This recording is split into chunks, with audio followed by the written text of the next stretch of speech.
আসসালামু আলাইকুম প্রিয় দর্শক এবং শ্রোতা, সবাইকে আজকের নতুন একটি ডকুমেন্টারিতে অভিনন্দন। আমরা আজকে এসেছি গোলাপগঞ্জের পশ্চিম আউড়া ইউনিয়নের এই কদম রসুল গ্রামে।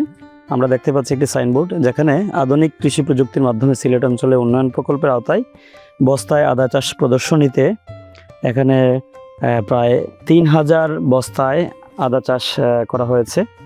তো এটা আসলে সিলেট অঞ্চলের জন্য একটি গর্বের বিষয়। এত বড় সংখ্যায় প্রদর্শনী সিলেট অঞ্চলে কমই আছে। তো এই বস্তায় আদা চাষ পদ্ধতি এবং এই আদা চাষে করণীয় কী, তার আন্তঃপরিচর্যা কী হবে, এই সকল বিষয়ে কথা বলবো। আমরা শুরুতেই আমরা কথা বলছি এই যে প্রদর্শনী আছে, এই প্রদর্শনীর যে ম্যানেজার সাহেব আছেন আমাদের আবু সুফিয়ান ভাই এবং আমাদের কৃষক ভাই, তো ওনার সাথে আমরা কথা বলবো। আসসালামু আলাইকুম আবু সুফিয়ান ভাই, কেমন আছেন? ভালো আছেন? ওয়ালাইকুম সালাম, আলহামদুলিল্লাহ, আল্লাহর রহমতে ভালো আছি। আপনি কেমন আছেন? জি আলহামদুলিল্লাহ ভালো। তো আপনার এই আদার যে প্রদর্শনী, সেটা আমাদের এক প্রকল্পের আওতায় আপনি বাস্তবায়ন করেছেন।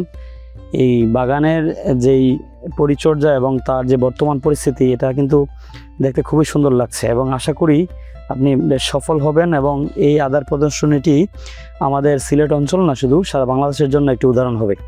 এবং এত সুন্দর যে বস্তায় এবং আদার যে গাছের গ্রোথ বা বৃদ্ধি এবং তার বর্তমান অবস্থা এবং যে আপনার বাগান বয় পরিষ্কার, সবগুলোই একদম কৃষকের জন্য আদর্শ হবে। তো আপনারা এই প্রদর্শনী কিভাবে খবর পেলেন বা কিভাবে আপনি এই প্রদর্শনীর আওতায় চাষ করছেন? ধন্যবাদ।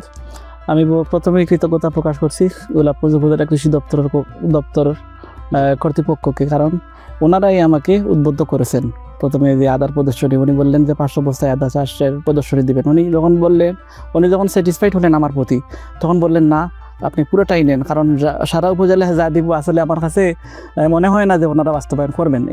ওনার এই আগ্রহ এবং আমি উদ্যোগ নিয়ে এই বাগানটা করা, মূলত আসলে আমরা আননোন এই বিষয়টা নিয়ে, কিন্তু আলহামদুলিল্লাহ আশাবাদী যে প্রত্যেককে আমি দাওয়াত দিব এখান থেকে, যে কিছু জিনিস শেয়ার না করলে না হয়। যে এই অত বড় প্রজেক্ট আমি করলাম, কিভাবে হলো, কিভাবে আসলে অত বড় পরিসরে আরম্ভ করার পিছনে তেমন এডিশনাল কিচ্ছু নেই। জাস্ট আমরা বালি, গোবর এবং কিছু ফার্টিলাইজ আমরা মিক্স করিয়া 10-12 দিন এগুলারে বস্তাবন্ধ করে রাখছি, এয়ার টাইট করে রাখছি। পরবর্তীতে আমরা এগুলো প্যাকেটের মধ্যে ঢুকাইছি। একটু 40 থেকে 50 গ্রাম একটু আদা আমরা এটার মধ্যে দিছি। বীজ আদা? হ্যাঁ, বীজ আদা 40 থেকে 50 গ্রাম একটা বীজ আদা দিছি। আর এই যে আপনার এই রোগবালাইয়ের জন্য যে পরবর্তীতে দিয়েছি, আলহামদুলিল্লাহ মাশাআল্লাহ আমরা গাছ উঠতে আছে, পরিচর্যায় চলতে আছে, কোনো ধরনের আর অতিরিক্ত কিচ্ছু না। পরবর্তীতে জাস্ট খালি রোগবালাইয়ের জন্য আমরা কিছু কীটনাশক ব্যবহার করছি, যেমন বিছাই খায় এইটা এবং ওই গুড়ি ফোসা রোগ, এই জন্য ওই 2-3টা মেডিসিন ব্যবহার করছি, আর কিচ্ছু না। তবে এটা আমার কাছে লাগে যে মাঠে যেভাবে চাষ করে এর চাইতে মনে হয় আমাদের এখানে ভালো হবে, কারণ এই বস্তার মধ্যে খুব বেশি উর্বর এবং যেদিকে চায় সেদিকে সে চাষ করতে পারবে। আমি অনুমান করতেছি 1 থেকে 2 কেজি আমরা আদা পাওয়ার আশঙ্কা রয়েছে আমাদের মধ্যে। এই চারাগুলোর বয়স কত হলো? আপনার কবে রোপণ করছিলেন? কবে? আমরা তো এই যে 15/7/2025। আচ্ছা, তাই এপ্রিলের মাঝামাঝি রোপণ করছেন? জি। তাহলে এখন মোটামুটি 3 মাস বা 3 মাস 10 দিন এরকম বয়স। তো মোটামুটি তো আপনার প্রায় 10-11 মাস হলেই আপনি ইনশাআল্লাহ আপনি হারভেস্টের সময় হবে ইনশাআল্লাহ। যেহেতু একটি বাৎসরিক একটা উদ্ভিদ, তো এটা মোটামুটি। এবং আপনার যে স্থান নির্বাচন, এটা কিন্তু দারুণ হয়েছে। অর্থাৎ আপনার আশেপাশে বড় গাছ আছে, তার রোদ আছে, তবে সেটা হচ্ছে আবছা আলোয়, যেহেতু আদা ভালো হয় হালকা রোদ বা হালকা রোদ থেকে একটু মাঝারি রোদ, এই রোদে কিন্তু আদার যে বৃদ্ধি এবং ফলন সেটা ভালো হয়। একেবারে কড়া রোদ বা খুব ছায়া কোনোটাই আদার জন্য ভালো না। এবং আদার জন্য উঁচু স্থান নির্বাচন করা খুব জরুরি, যেহেতু আদা হচ্ছে আসলে একটা রূপান্তরিত কাণ্ড থেকে হয়, যেহেতু একটা কাণ্ড থেকেই রাইজম যেটা, সেটা থেকে আদা হয়। এই জন্য এটার জন্য পানি নিষ্কাশনটা খুব জরুরি। তো আপনার এখানে যে আমি দেখলাম যে মোটামুটি পানি আটকানোর কোনো উপায় নেই। পাশে যদিও টিলা আছে, এবার টিলা থেকে যে পানিটা আসে সেটা কিন্তু দ্রুতই নিষ্কাশন হয়। এই জন্যে আদার প্রত্যেকটা গাছের চেহারা স্বরূপ বা তার বৃদ্ধি খুবই ভালো। আপনি এখানে সার প্রয়োগটা সম্পর্কে যদি একটু বলেন, তাহলে আমাদের দর্শকের জন্য উপকৃত হয়। অতিরিক্ত আর কোনো সার আমরা প্রয়োগ করি না। ওই একবারই প্রথমে যখন আমরা মাটি তৈরি করি, তখনই আমরা সারগুলা একসাথে মিক্স করে নিয়েছি। আর অতিরিক্ত কি সার দিয়েছেন আমরা? এতে ইউরিয়া, টিএসপি, তারপরে বোরন, ওইগুলাই। আর গোবর, তারপরে আপনার এই এমওপি টিএসপি, ইউরিয়া, তারপরে বোরন এবং আচ্ছা প্রতি বস্তার জন্য যদি আমি মনে করেন প্রতি বস্তায় এটা সাধারণত হচ্ছে একটা বস্তার 40 থেকে 50% আমরা মাটি ভর্তি করতে বলি, অর্থাৎ সার মিক্স করা যে মাটিটা যেটা।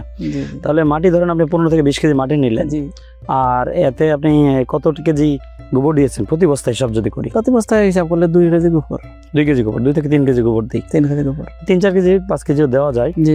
আর ইউরিয়া, টিএসপি, এমওপি সার যেটা দিচ্ছেন, রাসায়নিক সার, জি, এগুলা মনে করেন প্রতি বস্তায় এভারেজ আমি গড়ে বলছি যে 200 গ্রাম হবে। 200 গ্রাম, আচ্ছা। আর বোরন মিক্স, একটু বোরন জিঙ্ক দিলে ভালো হয়, 30 গ্রাম এভারেজ, 20 গ্রাম। আচ্ছা।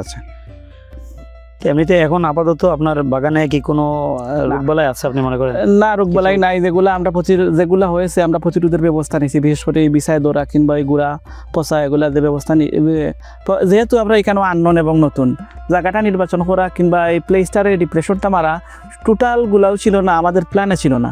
তবু যেটুকু হয়েছে আমাদের এখান থেকে শিক্ষা নেওয়া, যার একটু আগে যে কথাটি আপনি বললেন। সুফিয়ান ভাই, জি, আপনার এই আদার বাগানের যে আসলে যে সৌন্দর্য এবং তার বৃদ্ধি, সেটা কিন্তু আমাদের জন্য অনুকরণীয়। আমরা যারা দেশের বিভিন্ন জায়গায় আমাদের যে কৃষকজন আছেন তাদের জন্য কিন্তু এটা একটা অনুকরণের বিষয় হবে যে আসলে বস্তা আদা চাষ করেও কিন্তু স্বাবলম্বী হওয়া যায়। আপনার এখানে 3000 বস্তা আছে, প্রতিটা বস্তায় যদি আপনি 1 কেজির মতো আদাও পান, 700 থেকে 800 গ্রাম বা 1 কেজি পাই, বর্তমানে কিন্তু 1 কেজি আদার দর 180 থেকে 200 টাকা কম না, তাই না? জি স্যার। তাহলে যদি এরকম হয় তাহলে 3000 বস্তায় হয়তো আপনি প্রায় 2500 কেজি, অর্থাৎ প্রায় 2.5 মেট্রিক টন আদা কিন্তু পাবেন। হ্যাঁ, তো সেই ক্ষেত্রে কিন্তু এটা আপনার জন্য একটা অর্থনৈতিক একটা বেনিফিট বা লাভবান হইতে পারেন। তো এই বিষয়ে আপনি আমাদের যারা সাধারণ দর্শক বা উদ্যোক্তা আছেন বা যারা আসলে চাষ করতে চায় তাদের উদ্দেশ্যে যদি একটা কথা বলেন। স্যার, একটু আগে যে কথাটা বললেন, অবশ্যই আমি এটা কথাটা শেয়ার করতে ইচ্ছুক এবং খুব ভালো হয়েছে আমাকে বিষয়টারে বলে যেত। এটা মূলত এই যে বস্তা থেকে নিয়ে A to Z এই পর্যন্ত আমার খরচ হয়েছে 25 টাকা প্রতি বস্তায়। শেষ পর্যন্ত আমি মনে করি আর যে 30 থেকে 35 টাকার মধ্যে কমপ্লিট হয়ে যাবে আমার কি, মানে একেবারে যখন এনার্জি করবেন বা চলবেন ওই পর্যন্ত খরচ। হ্যাঁ, 35 টাকার মধ্যে শেষ হয়ে যাবে।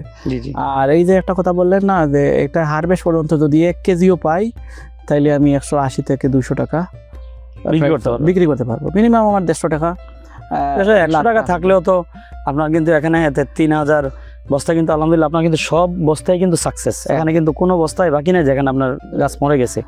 1-2টা তো অ্যাক্সিডেন্ট থাকবেই। জি স্যার। কিন্তু তাও যদি আপনার মোটামুটি 100 টাকা এভারেজ ধরেন তাহলে 3000 বস্তায় আপনার প্রায় 3 লক্ষ টাকা। জি স্যার, এট এ টাইম। জি স্যার। তাহলে এবং এই জায়গাগুলো অনেক জায়গায় আছে যেগুলো আপনার কিন্তু একটু অনাবাদী বা পতিত জায়গা, যেখানে আসলে আপনি চাষ করেন না। এই জন্য এই আমাদের কৃষি সম্প্রসারণ অধিদপ্তর, আমাদের কৃষি মন্ত্রণালয়ে যারা স্যাররা আছেন সবাই কিন্তু মানে চেষ্টা করছেন যে আমাদের বিশেষ করে আমাদের সিলেট অঞ্চলে যেখানে অনাবাদী পতিত জমি আছে এই জায়গাগুলো যাতে চাষের আওতায় আসে এবং এগুলো যাতে আমাদের আর্থসামাজিক খাতে অর্থের অবদান তৈরি হয় এবং উদ্যোক্তা তৈরি হয়, সেই জন্য কিন্তু এটা একটা দারুণ একটা আইডিয়া যে বস্তায় আদা চাষ করা। আর কিছু কিন্তু আগাছা আছে জমিতে। হ্যাঁ, তা আগাছা যেহেতু আপনার আদা গাছের সাথে কিন্তু আসলে তার পুষ্টির কম্পিটিশন করে এবং সে কিন্তু পুষ্টি শোষণ করে ফেলে, এই জন্য আগাছা দমন করা কিন্তু জরুরি। হ্যাঁ, আগাছা দেখা যাচ্ছে এখানে। স্যার, কৃষির ক্ষেত্রে হচ্ছে কি মূলত তো স্যার আগাছা, কারণ এটা সবচেয়ে বেশি এনার্জি নিয়ে নেয়। জি জি, কারণ যেহেতু এটার মধ্যে ফার্টিলাইজার আমরা দিয়েছি তখন আগাছাটা সবচেয়ে শোষণ প্রক্রিয়াটা করে। তো আমরা এখান থেকে সচেতন মানে সবসময় সচরাচর থাকবো গাছের গোড়ায় যাতে আগাছা না যায়, সবসময় পরিষ্কার থাকে এই জিনিসটা আমরা লক্ষ্য রাখবো। কিংবা এখানে পানি জমলে ফাঙ্গাস হওয়ার সম্ভাবনা থাকে, ছত্রাক হওয়ার সম্ভাবনা থাকে, পোকামাকড় কিংবা অন্যান্য আক্রমণটা বেশি থাকে। খেয়াল রাখতে হবে। এটা অবশ্যই খুব জোরালোভাবে এটারে খেয়ালে রাখতে হবে। আরেকটা বিষয় আমি দর্শকের উদ্দেশ্যে যদি একটু ক্লোজ করে দেখাই, আপনি একটা গাছের গোড়া একটু আপনার একটা আপনি তো লাগিয়েছেন একটা কন্দ। জি জি, একটা কন্দ অথচ আপনি কয়টা 2 3 4 কয়টা টিলার হয়েছে আমরা টিলার বলি 8 9টা টিলার, 10টা 12টা টিলার হয় একটা গাছ থেকে। এটা কিন্তু একটা চমৎকার বিষয়। হ্যাঁ, এটা কিন্তু ধান গাছে কিন্তু এই সেম জিনিস হয়, একটা লাগাই আমরা সাধারণত 8 থেকে 10টা টিলার কাউন্ট করি। তাহলে এটা একটা বিশেষ ব্যাপার যে আদার যেহেতু প্রত্যেকটা চোখ বা বাট থেকে কিন্তু তার টিলার গজায়। হ্যাঁ, এই জন্য আদা অল্প হলেও আদা কিন্তু আপনার বেশ লাভজনক হয়। এই জন্য টিলারগুলো ভালো হয়, তাহলে তখন ফলনটা বেড়ে যায় আর কি। প্রিয় দর্শক, বস্তা আদা চাষ এটি একটি নতুন প্রযুক্তি এবং অত্যন্ত লাভজনক। কয়েকটি পরামর্শ মানলেই বস্তা আদা চাষ অত্যন্ত লাভজনক হবে। প্রথম পরামর্শটি হচ্ছে মার্চ এপ্রিল মাসেই এই বস্তায় মাটি প্রস্তুত করতে হয় এবং তার সাথে সকল সার মিশিয়ে তারপর কয়েকদিন রেখে মাটি প্রস্তুত করে তারপরে কন্দ রোপণ করতে হয়। এবং যখন এই আপনার আদা যখন নতুন চারা গজাবে তখন এর সকল আগাছা সময় মতো পরিষ্কার করে দিতে হবে এবং আমাদের কোনো যাতে রোগবালাই না হয় সেগুলো খেয়াল করতে হবে। যদি কোনো কারণে কোনো ধরনের পোকামাকড় আক্রমণ হয় সাথে সাথে আমাদেরকে ব্যবস্থা নিতে হবে। যেহেতু বস্তা অল্প জায়গায় মাটি থাকে, সেজন্য কোনো যাতে পানি জমে না থাকে সেই দিকে খেয়াল করতে হবে। যে অতিরিক্ত পানি যদি জমে যায় তাহলে যে মূল কন্দটি আছে কন্দটি পচে যাবে। এই জন্য এই বিষয়গুলো খেয়াল করলে আশা করি আমরা দ্রুতই লাভবান হতে পারবো এবং এটা আমাদের জন্য লাভজনক হবে। আরেকটা বিষয় খেয়াল করতে হবে যে প্রতিটি বস্তা থেকে আমরা কিন্তু 700 থেকে 800 গ্রাম কিংবা 1 কেজি পর্যন্ত আদা পেতে পারি। প্রতিটি বস্তায় মাত্র খরচ খুবই কম, সাধারণত 30-35 টাকা বা 40 টাকা পর্যন্ত খরচ হতে পারে 1 বছরে। আর আমরা এখান থেকে যদি 700-800 গ্রামও পাই তাও 150 টাকার মতো আমাদের প্রফিট আসতে পারে। এই বিষয়গুলো খেয়াল করলে আশা করি আপনাদের জন্য এটা প্রফিট হবে। ধন্যবাদ সবাইকে।